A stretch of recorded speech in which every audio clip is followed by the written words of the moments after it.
দেখতে পাচ্ছি এখানে বিজেপি প্রার্থী এখানে দাঁড়িয়ে রয়েছে এবং তাকে সামনে রেখে কিন্তু গো ব্যাক স্লোগান দিচ্ছেন তৃণমূল কংগ্রেস কর্মীরা।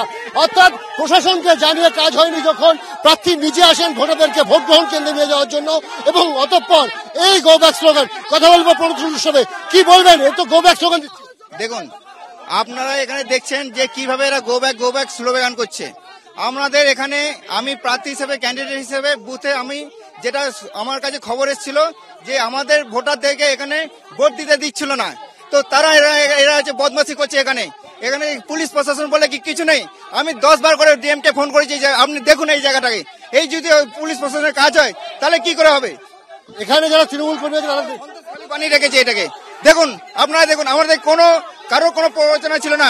ওরা সব টিএমসির লোকজনগুলো এখানে বদমাশি শুরু করেছে। পুরো ঝাড়গ্রামটাকে হচ্ছে সন্দেশখালী বানিয়ে রাখছে এই টিএমসির সব দল। এই দেখুন সব টিএমসির লোকজনগুলো আমাদের যে ভোটারগুলোকে যে জোর করে এখান থেকে যাতে ভোট না দিতে পারে সেটা ওরা এই ব্যবস্থা করেছে। কাল রাত থেকে ওরা ধমকি দিয়ে গেছে। আপনার নমুনা দেখুন, আমি এসেছি, তারপরেও আপনার মিডিয়া এসছে, পুলিশ আসছে, তারপরে হচ্ছে এই বদমাশিগুলো শুরু করেছে। আমরা দেখতে পাচ্ছি এখানে কিন্তু স্লোগান দিচ্ছে এবং এখানে কিন্তু আমরা প্রতিক্রিয়াকে দেখাতে বলবো। এখানে কিন্তু স্লোগান দিচ্ছে, ঘন ঘন মুহুর্মুহু স্লোগান উঠছে এবং তাদের যেটা বক্তব্য যে এখানে কিন্তু বিজেপি প্রার্থী এসে এলাকা অশান্ত করবার চেষ্টা করছে। ক্যামেরার প্রতিক্রিয়ার সাথে অনির্বাণ বিশ্বাস, এবিপি আনন্দ, গড়বেতা। এই মুহূর্তে ঝাড়গ্রামের ছবি রাখবো আপনাদের সামনে। ঝাড়গ্রামে একেবারে ধুন্ধুমার পরিস্থিতি। সেখানে প্রণত টুডু, বিজেপি প্রার্থী প্রণত টুডু, তিনি বিক্ষোভের মুখে পড়েন। তার গাড়ি পর্যন্ত ভাঙচুর করা হয়। সেখানে এক সিআইএসএফ জওয়ানের মাথা পর্যন্ত ফেটে যায়। ঝাড়গ্রামের যে ছবি আপনাদের সামনে রেখেছি, প্রণত টুডু তিনি বিক্ষোভের মুখে পড়ে। দেখুন সেই ছবি। এবিপি আনন্দর গাড়ি পর্যন্ত ভাঙচুর করা হয়, যে ছবি আপনারা দেখতে পাচ্ছেন। ঝাড়গ্রামের গড়বেতা একেবারে ধুন্ধুমার পরিস্থিতি।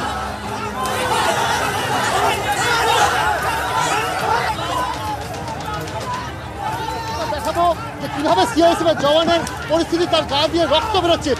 কি বলবেন, যেরকম ভাবে আপনি তো প্রার্থীদেরকে ভোটারদেরকে ঢোকাচ্ছিলেন? পুরো ঝাড়গ্রামটাকে সন্দেশখালী বানিয়ে রেখেছেন দিদিমণি। হ্যাঁ, এই যে বাংলার যে দিদিমণি আছে উনি তথাকথিত যখন তখন তো একটা সেফটি নিয়ে ঘুরে বেড়ান, যে চপ্পল হাওয়াই চট্টিগুলো সেলাই করেন।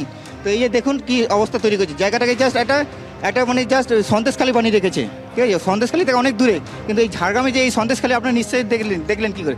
আমি গিয়েছিলাম জাস্ট আমার বুথে যে পরিদর্শন করার জন্য যে আমাদের ভোটারগুলো ঠিকঠাক ভোট দিতে পারছে কিনা। আমাদের ভোটার থেকে আমি কালকে রাত থেকে আমি খবর পাচ্ছি যে এই সকালবেলা আজকে এই 200 নম্বর বুথে সমস্যা হবে এবং আমাদের বুথে যে ভোটার যারা আছে ওদেরকে ভোট দিতে দেওয়া হবে না। ঠিক তাই হলো। শুধু তাই নয়, আমাদেরকে বারবার, আমি একা গেছিলাম, আমার সাথে আপনার যা মিডিয়া ছিল এবং যে আমার সিকিউরিটি ছিল। ভাগ্যিস আমার সিকিউরিটি ছিল, না বেঁচে ফিরতে পারতাম না আজকে। শুধু তাই না, অনেক বড় বড় ঢিল মেরেছে। আমারও এখানে মাথায় লেগেছে, আমারও ব্যথা করছে। আমিও যাবো এবং আমার যে সিকিউরিটি যিনি আছেন ওনারও ব্লিডিং হচ্ছে।